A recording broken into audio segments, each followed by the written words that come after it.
नमस्ते नमस्कार प्यारे दोस्तों, कैसे हैं आप सभी।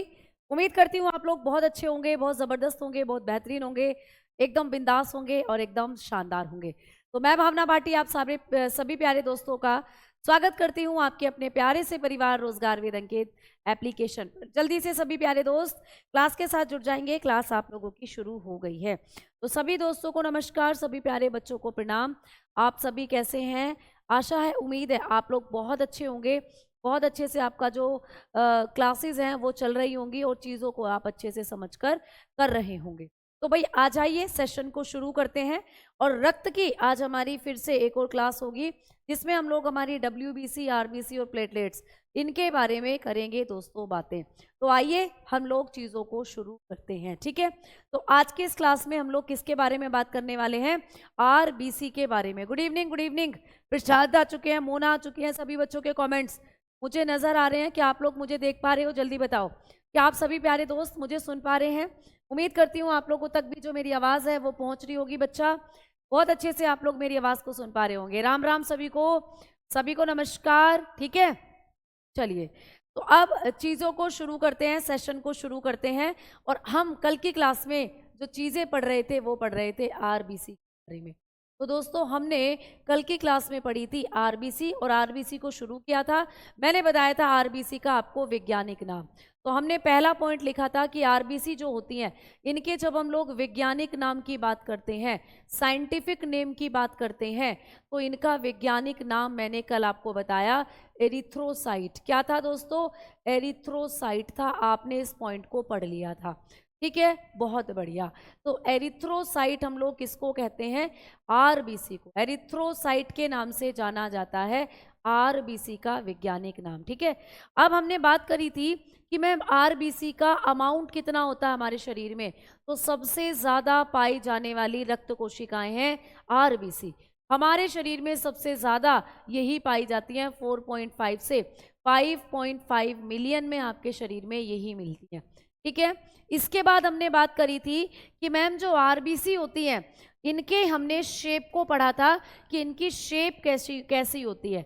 RBC की शेप के बारे में मैंने आपको बताया था कि RBC की जो आकृति होती है वो बाय कॉनकेव होती है। बाय कॉनकेव होती हैं RBC, यानी कि उभयातल होती हैं जो RBC, ठीक है। उभयातल होती हैं RBC जो होती हैं बाय कॉनकेव। आवाज़ नहीं आ रही है क्या? एक बार बताओ सभी बच्चे, आवाज़ नहीं आ रही है क्या? ऐसा कैसे हुआ कि आवाज़ नहीं आ रही है? ठीक है, भारती प्यारे बच्चा बहुत बहुत शुक्रिया। तो ये कल की क्लास में कराए गए पॉइंट RBC के बारे में एक बार रिकॉल करा दिए मैंने। अब हम आगे बढ़ते हैं और अब हम बात करेंगे कि मैम जो RBC हैं इनके बारे में आपने एक पॉइंट और कल की क्लास में बताया था कि RBC में केंद्रक नहीं होता है ना। हमने बात करी थी कि RBC के अंदर केंद्रक, हमने बात करी थी राइबोसोम की, है ना बेटा। कल मैंने आपको ये पॉइंट पढ़ाया था। हमने बात करी थी अंतःद्रव्य जालिका की, अंतःद्रव्य जालिका की बेटा, क्लियर। और हमने बात करी थी किसकी? माइटोकॉन्ड्रिया की, ठीक है, माइटोकॉन्ड्रिया, जिसको हम लोग सूत्री कणिका कहते हैं। तो इनमें से कुछ भी RBC में नहीं पाए जाते, ठीक है, नहीं पाए जाते। तो इस पॉइंट को मैंने आपको समझाया था कि जब हम लोग RBC की बात करते हैं तो RBC के अंदर इनमें से कुछ भी नहीं मिलता। मैम ये क्या है? सबके सब ये सब क्या है? केंद्र क्या है? राइबोसोम क्या है? अंतःद्रव्य जालिका क्या है? माइटोकॉन्ड्रिया क्या है? तो दोस्तों ये कोशिका के अंदर पाए जाने वाले पार्ट हैं। जैसे समझो ये कोशिका है बेटा, समझो ये कोशिका है, ठीक है। तो जब आप इस कोशिका को देखोगे, मैम कोशिका क्या होती है बच्चे? आपके शरीर को बनाने वाली जो संरचना है वही है कोशिका। इस पृथ्वी पर जितने भी सजीव हैं उन सबका शरीर कोशिका से बना है। उन सबके शरीर को किसने बनाया है बेटा? कोशिका ने। अच्छा मैम आपके हाथ में ये जो पेन है, आपके हाथ में ये जो पेन है, क्या इसका शरीर भी कोशिका से बना है? जल्दी बताओ, फटाफट बताओ, क्या इसका शरीर भी कोशिका से बना है? तो आप कहोगे नहीं मैम, इसके शरीर में कोशिका नहीं है क्योंकि ये सजीव नहीं है, क्योंकि ये निर्जीव है। तो अगर हम इस पृथ्वी पर सारे सजीवों की बात करें, सबका शरीर किससे बना है? कोशिका से, ठीक है। जैसे पेड़ पौधों की अगर मैं बात करूं, प्लांट के बारे में सुना है ना, पेड़ पौधों के बारे में, तो पेड़ पौधों का शरीर किससे बना है? कोशिका से, बिल्कुल, क्योंकि पेड़ पौधे सजीव होते हैं। जीवाणु बैक्टीरिया का शरीर किससे बना है? कोशिका से। मैम हमारा शरीर किससे बना है? कोशिका से। मैम मक्खी का शरीर कोशिका से, मच्छर का शरीर कोशिका से। तो इस पृथ्वी पर जितने भी सजीव हैं, जितने भी लिविंग हैं, उन सबको बनाने वाली इकाई जो होती है वो कोशिका है। और कोशिका के अंदर आपको ये सारी चीजें मिलती हैं। ये कोशिका का केंद्रक है, ये कोशिका में राइबोसोम है, ये कोशिका का माइटोकॉन्ड्रिया है, ठीक है, ये कोशिका के अंदर अंतःद्रव्य जालिका है। तो ऐसे जब एक कोशिका को माइक्रोस्कोप में रखकर देखते हैं तो ये सारी चीजें उस कोशिका में आपको नजर आती हैं, उस कोशिका में ये सारी चीजें नजर आती हैं। लेकिन जब तुम अपनी आरबीसी को देखोगे, भाई आरबीसी भी तो एक कोशिका है, ये भी तो आपके रक्त में पाई जाने वाली कोशिका है। आरबीसी को भी तो हम कहते हैं रक्त कोशिका।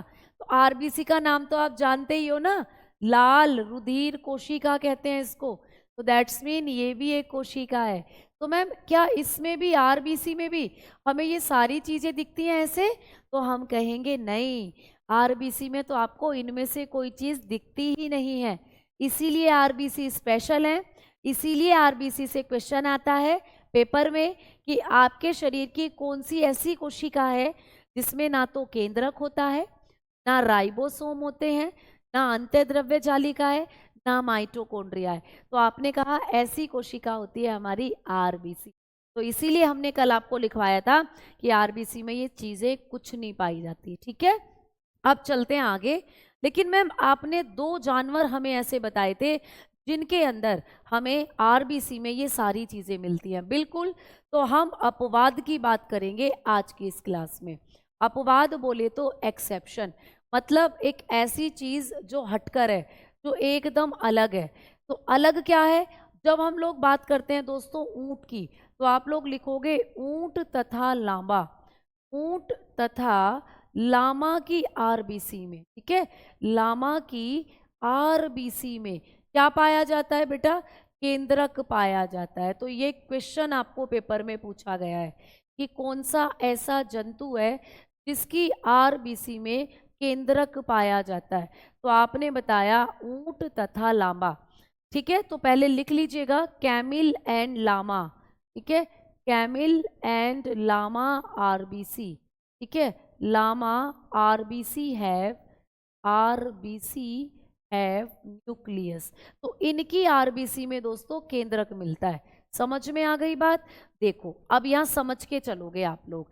तो कभी भी पूछे कि कौन से ऐसे स्तनधारी हैं, कौन से ऐसे मैमल्स हैं जिनकी आरबीसी में हमें न्यूक्लियस मिलता है, केंद्रक मिलता है, तो आप आंसर लगा के आना ऊंट और लामा।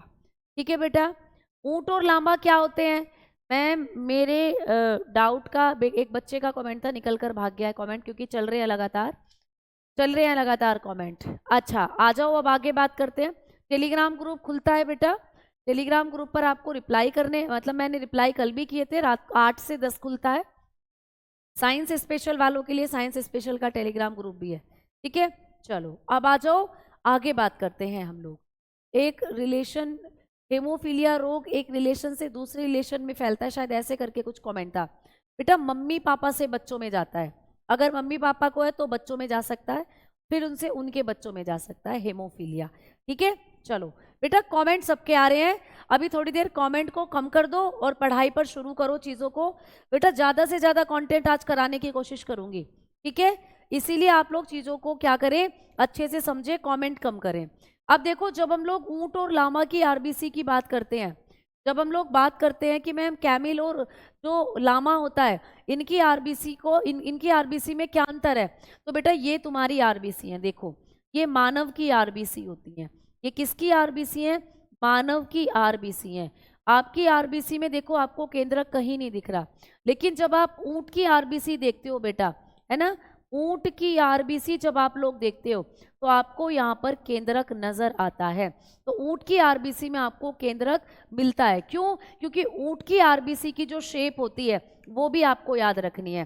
तो एक पॉइंट यहाँ से ये पूछ सकता है कि जो ऊंट होता है इसकी आरबीसी की शेप कैसी होती है। तो इसकी आरबीसी की आकृति की अगर हम लोग बात करते हैं तो ऊंट की जो आरबीसी है ये अंडाकार होती हैं बेटा। कैसी होती है? अंडाकार, यानी ये ओव्यूल शेप होती हैं। ओव्यूल जैसे अंडे की आकृति होती है। अंडा पूरा गोल नहीं होता है, थोड़ा सा अंडा जो होता है वो कैसा होता है? आपने कहा कि मैम उसकी शेप थोड़ी अलग होती है, एकदम गोल नहीं होता। तो आरबीसी ऊंट की थोड़ी ऐसी होती है, अंडे की आकृति के जैसी। आप लोग देख पा रहे हो इस तरीके से। और आपकी आरबीसी यहाँ बायकॉनकेव है। आपकी आरबीसी जो ज़्यादातर गोलाकार आकृति की होती है, ये आपको समझ में आ रहा होगा। तो हमारी आरबीसी में केंद्रक नहीं होता, ऊंट की आरबीसी में केंद्रक होता है। अब क्या आपको एक क्वेश्चन आ जाए पेपर में कि क्या जो ये उभयचर होते हैं, क्या सरीसृप होते हैं, क्या पक्षी होते हैं, इनकी आरबीसी में केंद्रक होता है क्या? तो आप लोग बताकर चलते हो बिल्कुल। तो एक पॉइंट यहाँ पर लिखेंगे सभी बच्चे, एक पॉइंट आप लोग नोट डालकर लिखोगे जो आपको एग्जामिनेशन में आ सकता है। ठीक है, पक्षी तो जानते हो सभी बच्चे, पक्षी हो गए बेटा, सरीसृप हो गए, सरीसृप सभी बच्चे जानते हैं, रेप्टाइल, और बेटा उभयचर जिसको कहते हैं हम लोग एम्फीबियन, जिसमें आते हैं बेटा आपके मेंढक वगैरह। तो पक्षी, सरीसृप, उभयचर की आरबीसी में केंद्रक पाया जाता है। इस बात को भी याद रखना, आरबीसी में केंद्रक पाया जाता है। तो आपको ये भी याद रखना है कि कभी आपको पूछे कि इनमें से किसकी आरबीसी में केंद्रक नहीं पाया जाता, ऐसे क्वेश्चन आ जाता है। ऑप्शन दे देगा कबूतर, ऑप्शन दे देगा सांप, ऑप्शन दे देगा मेंढक, ऑप्शन दे देगा ऊंट। तो फिर आपको पहचानना है कि किसकी आरबीसी में नहीं होता है। तो ऑप्शन दे देगा आपको मानव। तो आपको फिर पहचानना पड़ता है कि किसकी आरबीसी में केंद्रक नहीं है। तो मानव की आरबीसी में केंद्रक नहीं होता, या मानव स्तनधारी की कैटेगरी में आता है। हम लोग मैमल हैं और ऊंट भी मैमल है बेटा। मैमल वो होते हैं जो अपने बच्चों को दूध पिलाते हैं, तो ऊंट भी दूध देता है। हम इंसानों में भी स्तन ग्रंथियां होती हैं, है ना। आपने कहा मैम डॉगी, एक कुत्ता, वो भी अपने बच्चों के लिए दूध का निर्माण करता है। गाय, भैंस सब स्तनधारी है। तो स्तनधारियों की आरबीसी में केंद्रक नहीं होता। जबकि जब हम लोग बात करते हैं पक्षी की, सरीसृपों की, उभयचर की, तो इनकी आरबीसी में केंद्रक होता है। तो बताकर चलोगे बर्ड्स, रेप्टाइल्स एंड एम्फीबियन। तो एम्फीबियन वगैरह जो होते हैं इनकी आरबीसी में केंद्रक होता है। Have nucleus in their RBC, have nucleus in their RBC. तो इनकी आरबीसी में क्या होता है? न्यूक्लियस पाया जाता है। जल्दी बताओ, फैक्ट समझ में आया आप लोगों को? अब देखो मैं आपको समझाती हूँ कि कैसे क्वेश्चन आएगा, आप मुझे बताना। देखो क्वेश्चन ऐसे आएगा, ऐसे क्वेश्चन आएगा कि निम्न में किसकी आरबीसी में केंद्रक नहीं है, किसकी आरबीसी में केंद्रक नहीं है, ये क्वेश्चन बनता है बेटा। केंद्रक नहीं है तो निम्न में से किसकी आरबीसी में केंद्रक नहीं है, ये क्वेश्चन आता है। ठीक है, इन द फॉलोइंग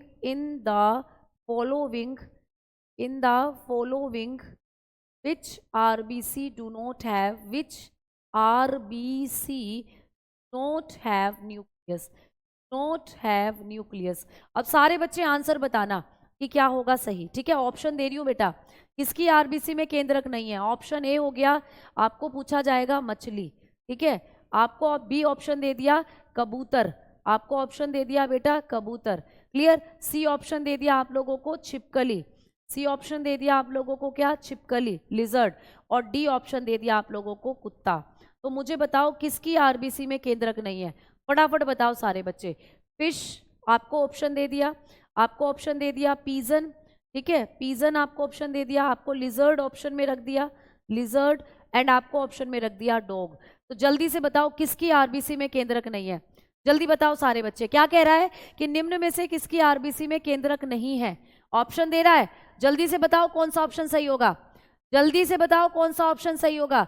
किसकी आरबीसी में केंद्रक नहीं है? तो बिल्कुल कुत्ते की आरबीसी में केंद्रक नहीं है, क्योंकि कुत्ता किस में आता है? स्तनधारी की कैटेगरी में आता है। और जितने भी स्तनधारी हैं, कुत्ता आता है मैमल की कैटेगरी में, और जितने भी संसार में मैमल हैं उनकी आरबीसी में केंद्रक नहीं होता, सिवाय दो के, सिवाय ऊंट और लामा के। तो इस संसार में केवल ऊंट और लामा दो ऐसे स्तनधारी हैं जिनकी आरबीसी में केंद्रक होता है। बाकी मछली की आरबीसी में भी केंद्रक होगा, तो यहाँ भी इसकी आरबीसी में आपको न्यूक्लियस दिखेगा। पीजन की आरबीसी में भी केंद्रक दिखेगा। लिजर्ड सरीसृप में आती है, इसकी आरबीसी में भी केंद्रक दिखेगा। हमारी आरबीसी ऐसे दिखेगी खाली, या कुत्ते की आरबीसी दिखेगी खाली। हो गया पॉइंट क्लियर? ऐसे क्वेश्चन आते हैं पेपर में। चलो आ जाओ, अब अगले पॉइंट की तरफ चल रहे हैं। अब बढ़ेंगे आगे कि मैम आरबीसी का निर्माण कहाँ होता है। ठीक है, तो बात करेंगे हम लोग आरबीसी का निर्माण। दोस्तों आरबीसी का निर्माण कहाँ होता है, यानी कि फॉर्मेशन ऑफ आरबीसी। तो आरबीसी कहाँ बनती है आपको पूछा जाता है। तो आपको मैंने बताया था कि जब हम लोग ब्लड की बात करते हैं, रक्त की बात करते हैं, तो रक्त बनता है हमारे बोन मैरो के अंदर। तो आरबीसी का निर्माण होता है लाल बोन मैरो में। कहाँ? लाल अस्थि मज्जा में। आरबीसी कहाँ बनती है बेटा? लाल अस्थि मज्जा में बनती हैं। अच्छा मैम, लाल अस्थि मज्जा भी होता है क्या? तो हाँ जी बेटा, रेड बोन मैरो। जो आरबीसी होती हैं इनका निर्माण कहाँ होता है? रेड बोन मैरो में होता है। मैडम कहाँ होता है रेड बोन मैरो? तो मान लो ये तुम्हारी हड्डी है, मान लो बेटा ये तुम्हारी हड्डी है, ठीक है, ये तुम्हारी क्या है? बोन है, हड्डी है। क्लियर? तो इस हड्डी की जब हम लोग बात करते हैं, तो इस हड्डी में यहाँ पर ये वाला एरिया होता है रेड बोन मैरो, ये वाला एरिया। तो आपकी बॉडी के अंदर जो आपकी हड्डी होती है, हड्डी के अंदर जो ये वाला स्थान होता है, ये इसको कहते हैं रेड बोन मैरो। यहीं पर बनती है आरबीसी, है ना? तो आरबीसी का मछली की आरबीसी में भी केंद्रक होता है बेटा। मैम कबूतर भी स्तनधारी है बेटा। कबूतर स्तनधारी कहाँ है? कबूतर तो पक्षियों में आता है, कबूतर तो पक्षी है प्यारे बच्चा। तो कबूतर की आरबीसी में तो केंद्रक होता है, पक्षियों की आरबीसी में तो केंद्रक होता है केवल, ठीक है। हेमोपोइटिस क्या होता है बेटा? हेमोपोइटिस मैंने आपको बताया था कि रक्त निर्माण की क्रिया को कहा जाता है हेमोपोइटिस। रक्त निर्माण की क्रिया, जब आपके शरीर में रक्त बनता है तो उसको हेमोपोइटिस के नाम से जाना जाता है। ठीक है, चलो आ जाओ, आगे बात कर रहे हैं। बट मैम अभी आपने बोला कि देखो भैया यहाँ पर आ जाओ, मैंने क्या बोला कि ये जो आप लोगों के ऊंट तथा लामा की आरबीसी में केंद्रक मिलता है। ऊंट और लामा क्या है? स्तनधारी हैं बेटा, मैमल हैं। केवल ये दो स्तनधारी ऐसे जिनकी आरबीसी में केंद्रक मिलेगा। और यहाँ पर मैंने लिखा पक्षी, सरीसृप, उभयचर की आरबीसी में भी केंद्रक मिलता है। तो कबूतर तो पक्षी में आ गया ना, और यहाँ पे आप मछली भी लिख सकते हो बेटा, मछली भी लिख लो अगर आप मछली के लिए कंफ्यूज हो रहे हो तो मछली भी लिख लो। फिश के पास भी पाया जाता है केंद्रक। तो मछली, पक्षी, सरीसृप, उभयचर, इनकी आरबीसी में केंद्रक मिलता है। स्तनधारियों की आरबीसी में केंद्रक नहीं मिलता। और कुत्ता एक स्तनधारी था, इसीलिए उसकी आरबीसी में केंद्रक नहीं था, इसीलिए कुत्ते को हमने यहाँ पर सही माना। ठीक है ना? समझ में आ गई? क्लियर?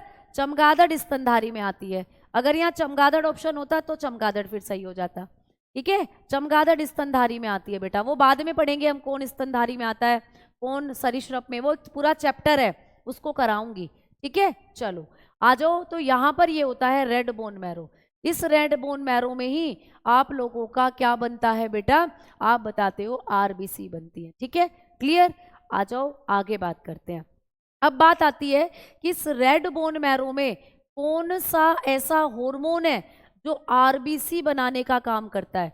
तो यहाँ पर एक हार्मोन आपका बनेगा बेटा। वैसे तो वो हार्मोन आपकी किडनी बनाती है, बट ये किडनी से निकलकर ये हार्मोन यहाँ आपके बोन मैरो में पहुँचता है। तो कौन सा हार्मोन है जो आरबीसी बनाने का काम करता है? तो आप बताते हो एरिथ्रोपोइटीन। ठीक है, एरिथ्रोपोइटीन, एरिथ्रोपोइटीन नाम का हार्मोन। ठीक है, आप बताएंगे एरिथ्रोपोइटीन। एरिथ्रोपोइटीन नाम का हार्मोन होता है। ये हार्मोन क्या करता है? एरिथ्रोपोइटीन हार्मोन आरबीसी का निर्माण करता है, आरबीसी का निर्माण करता है। तो आपको याद रखना है कि कौन सा हार्मोन है जो आरबीसी का निर्माण करता है। तो तो आप बताते हो एरिथ्रोपोइटिन। ठीक है, ये क्या काम करता है बेटा? Formed RBC, formed RBC. वैसे तो मैंने आपको बताया था कि हमारे जो आप लोगों की भ्रूणीय अवस्था में जब आपका ब्लड बनता है तो वहाँ पर स्टेम सेल जो होती हैं, हेमेटोपोइटिक स्टेम सेल जो होती हैं, वो क्या करती हैं? आपकी सारी आरबीसी, डब्ल्यूबीसी और प्लेटलेट को बनाने का काम करती है, लेकिन वो एक तरीके की कोशिकाएं। यहाँ पर हम बात कर रहे हैं एक हार्मोन की। तो जब भी आपको पेपर में क्वेश्चन आए कि कौन सा हार्मोन आरबीसी को बनाने का काम करता है, तो एरिथ्रोपोइटिन नाम का हार्मोन होता है, ये आरबीसी बनाता है बेटा, ये हार्मोन है। हमने जब पहली या दूसरी क्लास में बात करी थी या तीसरी क्लास में, वो बात करी थी कोशिकाओं के बारे में, स्टेम सेल। तो वो कोशिकाएं थी। तो कौन सी कोशिकाएं आरबीसी बनाएंगी? तो आपने कहा था हेमेटोपोइटिक स्टेम सेल आरबीसी बनाएंगी, जो आप पढ़ चुके हो। लेकिन यहाँ पर अब बात कर रहे हैं हार्मोन की। तो ये हार्मोन होता है एरिथ्रोपोइटिन हार्मोन, ये आरबीसी का निर्माण करता है आपके रेड बोन मैरो में। तो दोनों चीजें अलग अलग हैं बेटा। एक तरफ हमने पढ़ी थी रक्त का निर्माण करने वाली कोशिका, जो कि हेमेटोपोइटिक सेल थी, और एक तरफ हम पढ़ रहे हैं आरबीसी का निर्माण करने वाला हार्मोन। तो हार्मोन होगा एरिथ्रोपोइटिन। कैसे याद करोगे? देखो, आरबीसी का नाम भी तो एरिथ्रोसाइट होता है, तो एरिथ्रो का मतलब ही होता है लाल, तो लाल रक्त कोशिका को बनाने वाला हार्मोन एरिथ्रोपोइटिन हो जाता है। ठीक है, समझ में आ गई बात? एरिथ्रोपोइटिन हो जाता है। It does not happen that, जो चमगादड़ है, चमगादड़ की आरबीसी में भी केंद्रक नहीं होता, क्योंकि चमगादड़ एक स्तनधारी है।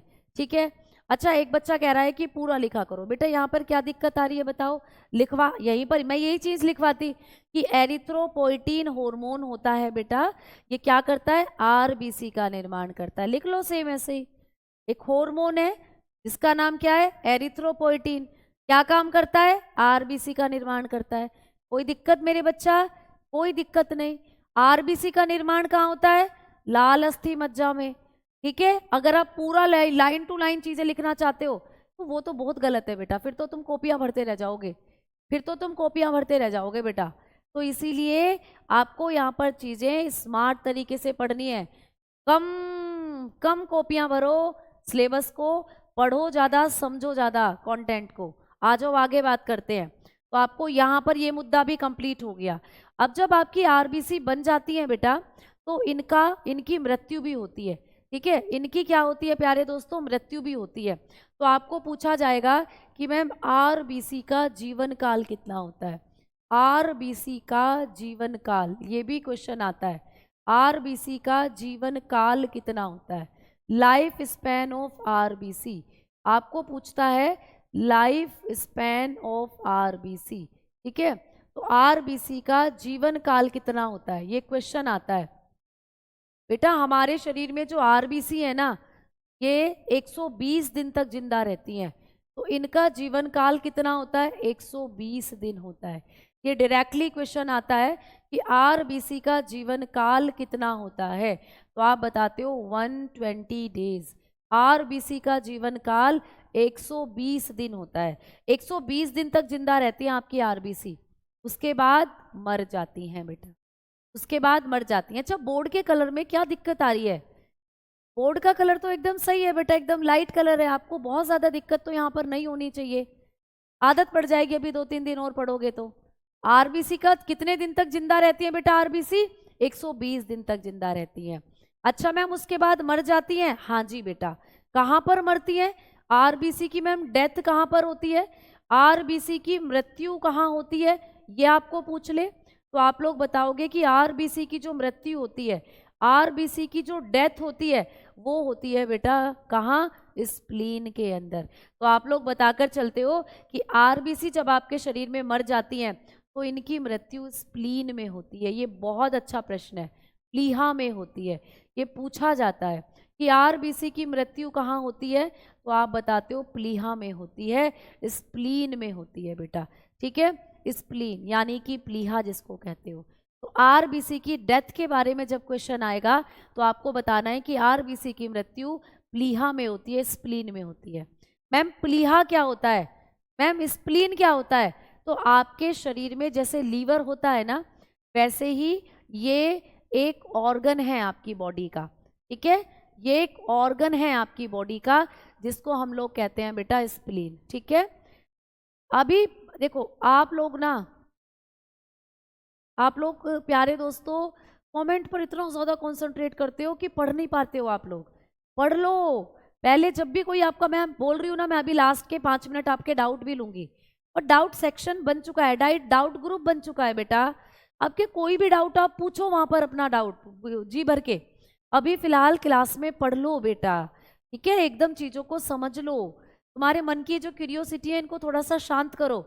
जब आप कमेंट कम करोगे तभी तो मैं यहाँ पढ़ा पाऊंगी, जब भी तो ज़्यादा से ज़्यादा सिलेबस को हम अच्छे से कवर कर पाएंगे। तो इसीलिए आप अच्छे से पहले पढ़ लो, ठीक है, क्लियर। चलो आओ अब इधर देखो, अब मैं कमेंट नहीं देखूंगी किसी के, अब मुझे यहाँ पे पहले सारे फैक्ट बताने हैं, फिर समझा आपके कमेंट डाउट लूंगी मैं। अब देखो इधर, आरबीसी की मृत्यु कहाँ होती है बेटा? स्प्लीन में। अब स्प्लीन के बारे में पढ़ेंगे बेटा। ये जो स्प्लीन होता है ना मैम, कैसा दिखता है ये स्प्लीन? मैंने पहले भी दिखाया है आपको। आपकी बॉडी का ये एक ऑर्गन होता है स्प्लीन, देखो ये रहा स्प्लीन। तो आपकी जो पसलियां होती हैं बेसिकली, मतलब जैसे अभी मैं खड़ी हूँ, ये मेरी पसलियां हैं, तो पसलियों के सबसे निचली वाली पसली के अंदर, या ये देखो कि जो लोवेस्ट आपकी रिब्स होती हैं, इनमें आपका स्प्लीन पाया जाता है। तो ये है आपका स्प्लीन। अब ये जो आपका स्प्लीन होता है ना, इसके बारे में आपको कभी भी पूछे कि ये स्प्लीन हमारी बॉडी में और किन किन नामों से जाना जाता है, तो भाई आओ 2-4 पॉइंट अब मैं स्प्लीन के बारे में बताती हूँ। तो आप लोग लिखोगे कि इसे शरीर का रुधिर बैंक कहते हैं। ये क्वेश्चन आया हुआ है कि शरीर के किस अंग को शरीर का रुधिर बैंक कहते हैं, तो आप बताते हो स्प्लीन को, ठीक है। तो ये जो स्प्लीन है इसे आपके शरीर का रुधिर बैंक कहते हैं। तो इट इज नोन एज क्या कहेंगे बेटा? It is known as blood bank of the body. आपके शरीर का ये ब्लड बैंक है। अब आप जानते हो बैंक के बारे में, blood bank of the body. भाई एक बैंक होता है जहाँ से हम पैसे निकाल कर लाते हैं। जब कभी हमें ज़रूरत पड़ती है तो हम अपने पैसे लाते हैं या बैंक में जमा करते हैं। सिमिलरली आपके शरीर के अंदर भी जो आपका स्प्लीन है, इसको शरीर का ब्लड बैंक कहते हैं। क्यों? क्योंकि यहाँ पर हमेशा कुछ मात्रा में खून इकट्ठा रहता है। देख पा रहे हो ये स्प्लीन है, तो ऐसा समझो कि इस स्प्लीन के अंदर आपका कुछ मात्रा में खून भरा रहता है। देखो ये रही आपकी ये धमनी और शिराएं, तो देखो इस स्प्लीन के अंदर ये खून भरा हुआ है। तो जब कभी आपके शरीर को खून की ज़रूरत होती है तो यहाँ से आपकी बॉडी खून ले सकती है। देखो समझना, जैसे मेरे इस हाथ में चोट लग गई, अब खून बाहर निकल रहा है, अब मेरे यहाँ से सारा खून जो नसों में था वो बाहर निकल गया। अब यहाँ की नसों को खून की ज़रूरत है, यहाँ की मसल्स को खून की ज़रूरत है, तो मेरा स्प्लीन यहाँ से वापस खून देना शुरू कर देगा। तो ज़रूरत पड़ने पर हमारा शरीर इस स्प्लीन से खून ले भी सकता है। जैसे आपने अपने गुल्लक में पैसे भर रखे थे, है ना, अब आपको एक खिलौना बहुत अच्छे से पसंद आ गया। आज क्योंकि बच्चों का दिन है, चिल्ड्रंस डे है आज, तो आप बड़े बच्चे हो तो बड़े बच्चों को बच्चों के बाल दिवस की ढेरों शुभकामनाएं। Happy children's day to all. अब आप बच्चे हो, कोई बच्चा खिलौना खरीदता है, अब मम्मी पापा उसको खिलौना दिला नहीं रहे, तो उस बच्चे ने सोचा कि मेरी गुल्लक में जो पैसे हैं उन पैसों से इस खिलौने को खरीद लेता हूँ। तो वो बच्चा उन पैसों को जो गुल्लक में जमा कर रहा था, तो उस गुल्लक को तोड़कर पैसे ले लेता है और खिलौना ले आता है। तो कहने का मतलब ये है कि उस बच्चे ने जो पैसे जमा कर रखे थे वो पैसे उसको फिर काम आए ज़रूरत पड़ने पर।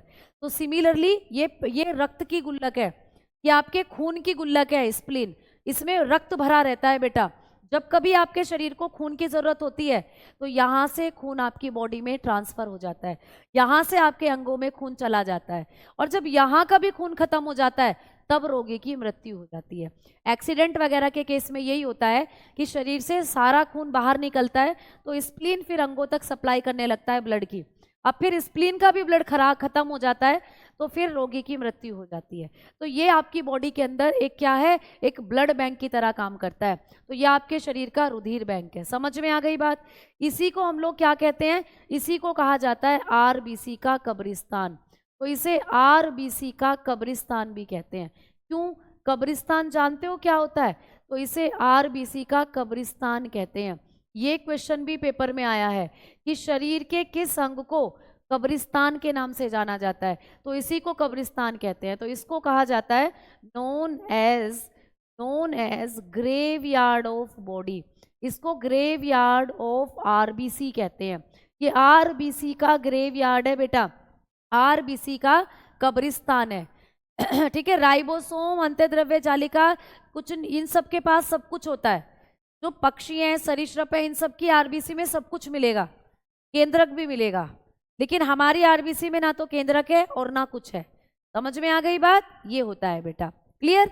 चलो आ जाओ। तो अब आपने देखा कि स्प्लीन को हम लोग क्या कहते हैं? शरीर का ब्लड बैंक कहते हैं, और इसको हम हमारे शरीर का कब्रिस्तान भी कहते हैं।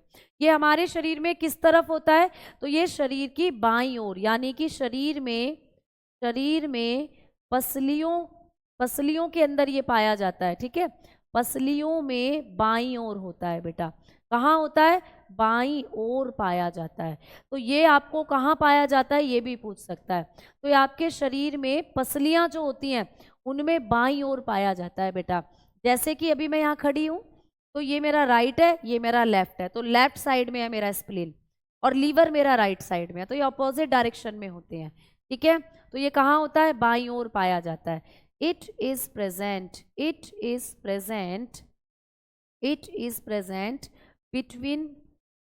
Between ribs. ठीक है, ये कहाँ होता है? Ribs in left side. ठीक है, कहाँ होगा बेटा? लेफ्ट साइड में होगा। तो आपकी जो रिब्स होती हैं इनमें ये लेफ्ट साइड में आपको देखने को मिलता है जो स्प्लीन होता है। समझ में आ गई बात? ठीक है। हाँ, आपने तो कहा था कि डिलीवरी के दौरान कहाँ कहा था? मैंने कहा था जब कोई बच्चा माता के गर्भ में है, पल रहा है, उसमें लीवर बन गया है, तो उस दौरान स्प्लीन भी ब्लड बनाने का काम करता है बच्चे में।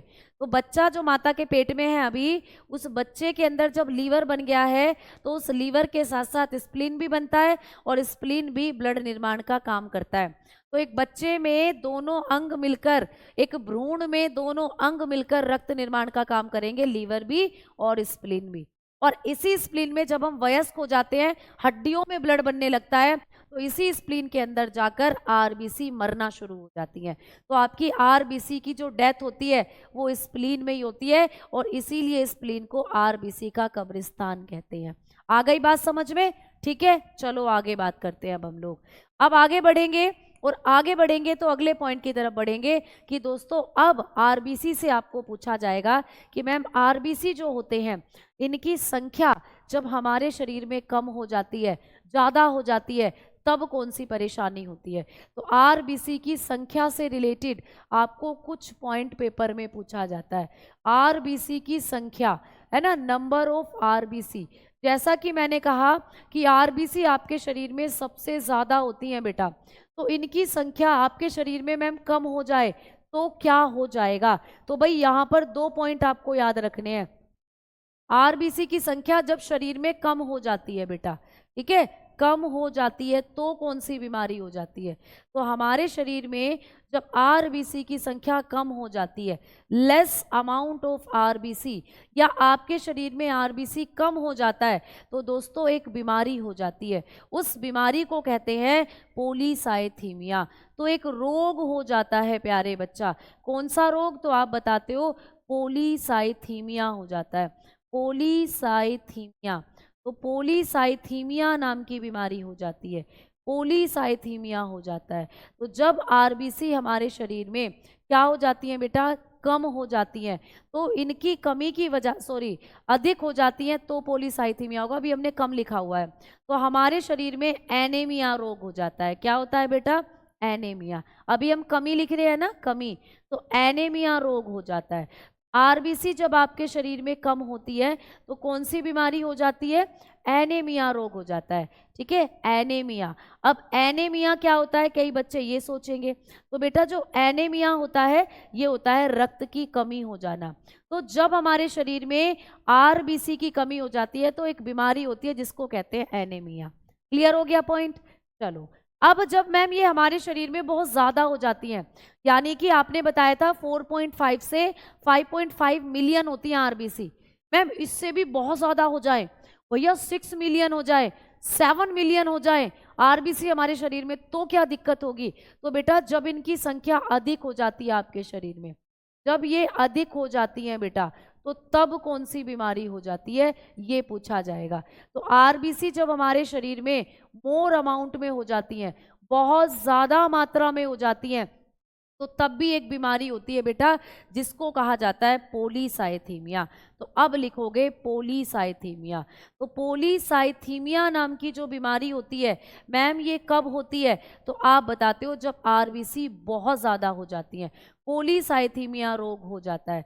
तो पॉलीसाइथीमिया रोग कब होता है, जब आरबीसी की संख्या हमारे शरीर में बहुत ज़्यादा हो जाती है। ठीक है, तो आप लोग बताते हो कॉजेज पॉलीसाइथीमिया, कॉजेज पॉलीसाइथीमिया।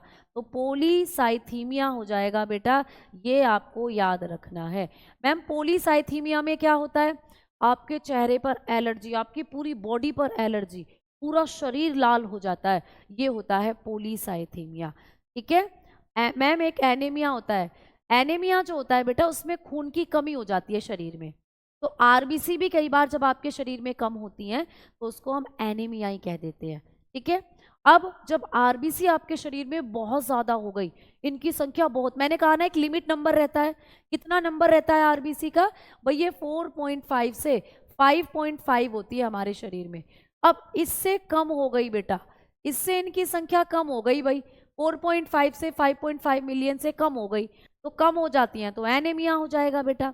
और मैम इससे ज्यादा हो गई तो हमारे अंदर पॉलीसाइथीमिया, पॉलीसाइथीमिया में क्या होगा कि, अच्छा पॉलीसाइथीमिया में क्या होगा कि हमारी पूरी बॉडी पर एलर्जी हो जाएगी, लाल एकदम लाल।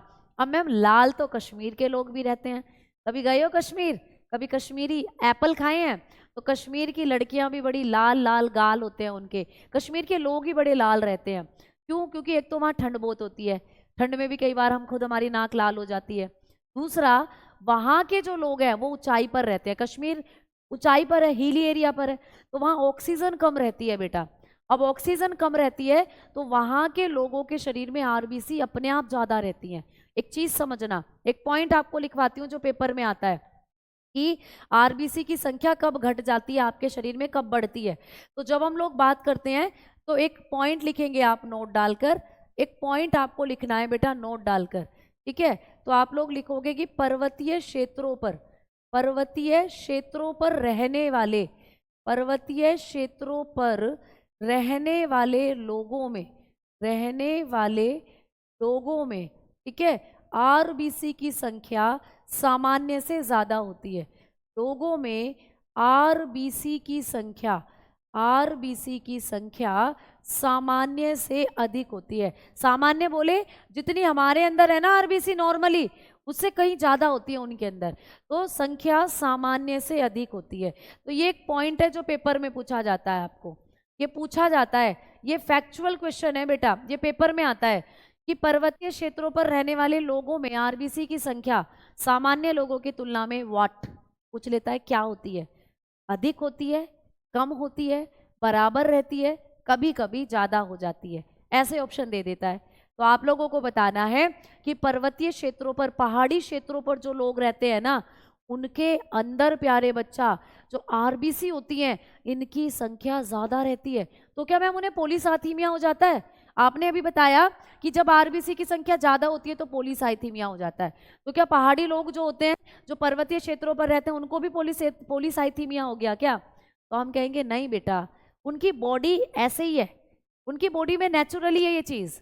भाई अब जैसे मैं जमीन पर रहती हूँ, मेरे अंदर, मैं मैदानी क्षेत्रों में रहती हूँ, पहाड़ों पर नहीं रहती है ना, नॉर्मल रहती हूँ, आप भी पहाड़ों पर नहीं रहते, कुछ बच्चे होंगे जो रहते होंगे, अभी हम नॉर्मल हैं।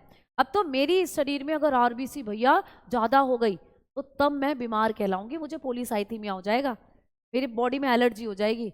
लेकिन जो पहाड़ पर रहने वाले हैं उनके शरीर में नेचुरली आरबीसी ज्यादा होती है, तो उनको पॉलीसाइथीमिया नहीं होता, उनका नेचर ही ऐसा है, वो नेचुरली ऐसे, वो बीमार नहीं है, वो नेचर नहीं ऐसे बनाए हैं, क्योंकि वो अलग तरीके के पर्यावरण में रह रहे हैं, वो ठंडे क्षेत्र में रह रहे हैं, वो पहाड़ी क्षेत्र में रह रहे हैं जहाँ ऑक्सीजन की कमी है। इस ऑक्सीजन की कमी को पूरा करने के लिए उनके शरीर में आरबीसी ज्यादा होती है। हम मैदानी क्षेत्रों में रह रहे हैं, यहाँ ऑक्सीजन अवेलेबल है, अच्छी मात्रा में ऑक्सीजन, तो उतनी आरबीसी की हमें जरूरत ही नहीं है, हमारा इतने में ही काम चल जाता है, इतने में काम चलेगा। लेकिन जो पहाड़ी क्षेत्रों पर रह रहे हैं बेटा, उनके शरीर में आरबीसी की संख्या, है ना, आरबीसी की संख्या सामान्य से अधिक होती है, तो लिखा ही नहीं, सामान्य से अधिक होती है बेटा। अब अधिक क्यों होती है मैडम? क्योंकि दोस्तों इसलिए अधिक होती है क्योंकि वहां ऑक्सीजन लेवल कम होता है पहाड़ी क्षेत्रों पर, और ऑक्सीजन आरबीसी ही आपके शरीर में लेकर जाती है। तो ऑक्सीजन की कमी ना हो उन लोगों के अंदर, इसीलिए ज्यादा आरबीसी बन जाती हैं, और ज्यादा आरबीसी ज्यादा ऑक्सीजन को ले जाती हैं फिर शरीर में। तो इसीलिए वहां ऑक्सीजन की मात्रा को पूरा करने के लिए आरबीसी की संख्या ज्यादा होती है। ठीक है, तो लिख लीजिएगा माउंटेन, माउंटेन, या ऐसे लिख लीजिएगा people, people that leave, that leave on mountain, on mountains have more RBC, have more number of RBC। तो इन लोगों के पास ज्यादा मात्रा में आरबीसी होती है। अब कोई पूछ ले क्यों? क्योंकि पहाड़ी क्षेत्रों पर ऑक्सीजन कम है और ऑक्सीजन की पूर्ति करने के लिए आरबीसी वहां ज्यादा चाहिए। समझ में आ गई बात? पॉइंट क्लियर हुआ है ना? तो ये क्वेश्चन आता है आपको फैक्चुअली पूछने के लिए, तो अब आप उसको गलत नहीं करके आना भाई, पहाड़ी क्षेत्रों में रहने वाले लोगों में आरबीसी ज्यादा होती है क्योंकि ऑक्सीजन की कमी है वहां, तो उस ऑक्सीजन को पूरा करने के लिए आरबीसी ज्यादा चाहिए। क्लियर हो गया पॉइंट? चलो अब आगे बात करते हैं। अब हम लोग बढ़ेंगे आगे की तरफ कि मैम जो हमारी आरबीसी होती हैं इनका काम क्या होता है, आरबीसी क्या वर्क करती हैं। तो आइए बात करते हैं वर्क ऑफ आरबीसी। अब हम लोग बात करेंगे वर्क ऑफ आरबीसी। आपके शरीर में जो आरबीसी हैं इनका काम क्या होता है, तो आप लोग बताते हो आरबीसी के कार्य क्या होते हैं, आरबीसी के कार्य। अब हम लोग बात करते हैं आरबीसी के कार्य बेटा, ठीक है, कि हमारे शरीर में जो आरबीसी हैं ये क्या काम करती हैं। कोई बच्चा बताएगा आपके शरीर में आरबीसी क्या काम करती हैं? पहला पॉइंट तो मैंने कह ही दिया आपको कि आरबीसी ऑक्सीजन को ले जाती हैं, है ना। चलो तो लिख लेते हैं। तो पहला काम क्या होता है, शरीर में ऑक्सीजन शरीर के अंगों तक, शरीर के अंगों तक, प्यारे बच्चों लिखना, शरीर के अंगों तक ऑक्सीजन पहुंचाना। ठीक है, तो आरबीसी का काम क्या होता है, शरीर के अंगों तक ऑक्सीजन पहुंचाना तथा अंगों से, ठीक है, तथा अंगों से कार्बन डाइऑक्साइड फेफड़ों तक लाना, अंगों से कार्बन डाइऑक्साइड फेफड़ों तक लाना। तो ये काम कौन करती है, आपकी आरबीसी करती है बेटा ये काम। तो आरबीसी का क्या काम होता है, आपके शरीर के अंगों तक ऑक्सीजन को लेकर जाएंगी और अंगों से वापस कार्बन डाइऑक्साइड को फेफड़ों तक लाएंगी। कैसे मैडम, कैसे? चलो समझते हैं। मान लो ये तुम्हारे शरीर के छोटे छोटे अंग है, ये तुम्हारी बॉडी के ऑर्गन है, ठीक है। अब तुमने सांस लिया, नाक से तुमने सांस लिया, है ना, ये तुम्हारी नाक है और ये तुम्हारी सांस वाली नली है, और यहाँ पर ये तुम्हारे फेफड़े हैं इस तरीके से, ठीक है। तो जब तुमने दोस्तों सांस लिया तो सांस लेने के साथ ऑक्सीजन अंदर गई तुम्हारी नाक में, और ऐसे ऐसे ऑक्सीजन तुम्हारे फेफड़ों में गई, गई तुम्हारे फेफड़ों में ऑक्सीजन। अब फेफड़ों से ऑक्सीजन निकलकर तुम्हारे रक्त में मिल जाती है बेटा। कहाँ मिल जाती है, तुम्हारी बॉडी के अंदर जो ब्लड है उसमें मिल जाती है। तो तुम्हारे फेफड़ों से ऑक्सीजन निकलकर तुम्हारे रक्त में मिल गई। अब रक्त ही इस ऑक्सीजन को ले जाएगा तुम्हारे अंगों तक, तुम्हारे ऑर्गन तक। तो इस रक्त में जो ऑक्सीजन थी बेटा, इस ऑक्सीजन को तुम्हारे अंगों तक पहुंचाने का काम किसने करा, रक्त ने करा। वीडियो रुक रही है क्या? जल्दी बताओ, बफरिंग हो रही है, क्लास अच्छे से नहीं चल रही है? बफरिंग हो रही है क्या क्लास में, एक बार बताओ सभी बच्चे। अब सही चल रही है भाई क्लास?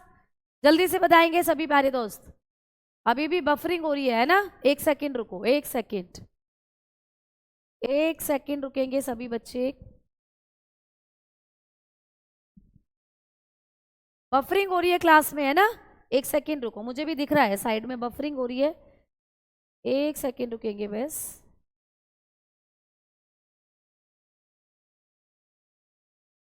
अभी सही चल रही है क्या बेटा क्लास? जल्दी बताओ सारे बच्चे। बफरिंग हो रही है ना बहुत ज्यादा, मुझे भी दिख रहा है सामने।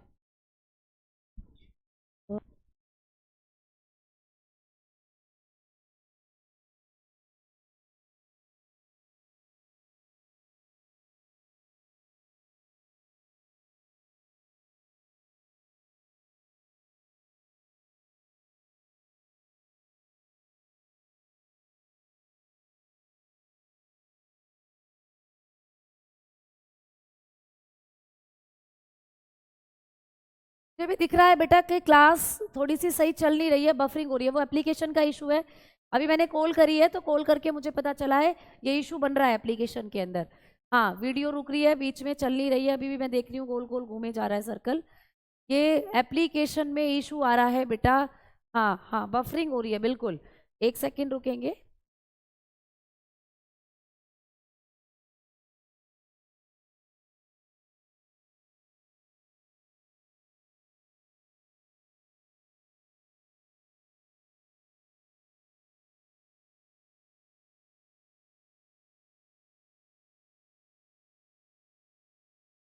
बफरिंग हो रही है मुझे दिख रहा है बेटा।